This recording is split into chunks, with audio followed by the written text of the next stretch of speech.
मित्रों, बंगाल का ये चुनाव बंगाल के लिए तो महत्वपूर्ण है ही है, परंतु पूरे देश के लिए महत्वपूर्ण।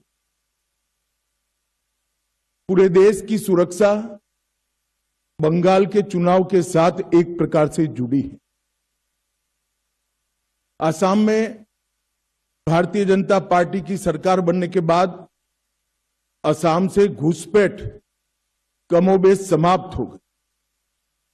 अब एक ही रास्ता बचा है जहां से घुसपैठ होकर पूरे देश के अंदर घुसपैठिए फैलते हैं और देश की सुरक्षा के साथ खिलवाड़ करते। इसलिए बंगाल का एक चुनाव बंगाल के लिए महत्वपूर्ण है कई मायनों में, और देश की सुरक्षा की दृष्टि से देश के लिए भी महत्वपूर्ण।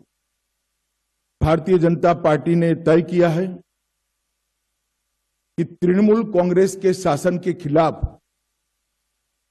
जनता के जो मुद्दे हैं इसको आवाज देना, जनता की आवाज को मुखर कर बंगाल की जनता के सामने और देश की जनता के सामने प्रस्तुत करना, और बंगाल के आने वाले चुनाव में ये पूरी जो अराजकता तृणमूल के शासन में फैली है इसका हम क्या हल लेकर आएंगे, इसका हम जवाब भी लेकर आएंगे। परंतु आज की प्रेस वार्ता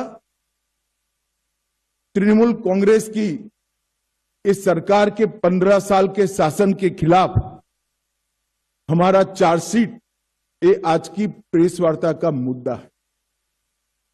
ये चार्जशीट जो है वो तृणमूल कांग्रेस भले कहे भारतीय जनता पार्टी का चार्जशीट है, परंतु मैं मानता हूं ये बंगाल की जनता ने ममता बनर्जी की सरकार के खिलाफ लगाया हुआ चार्जशीट है, जिसको भारतीय जनता पार्टी एक आवाज दे रही।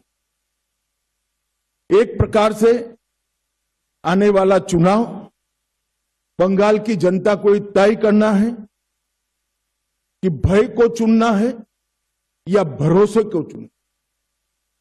भय के आतंक से मुक्ति पाकर भरोसे के साथ देश जिस तेजी से आगे बढ़ रहा है इसके साथ बंगाल को जुड़ना चाहिए।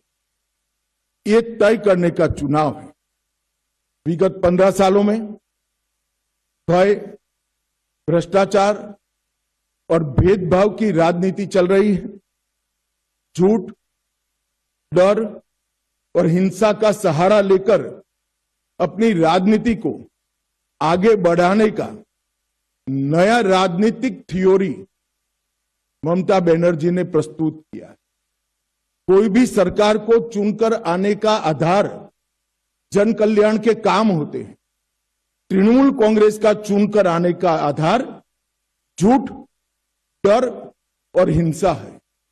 मगर भारतीय जनता पार्टी 1911 से ही 2011 से ही इसके खिलाफ एक संघर्ष कर रहे हैं, और मुझे लगता है कि इस बार बंगाल की जनता पूर्ण बहुमत के साथ भारतीय जनता पार्टी की सरकार बनाने जा रही है।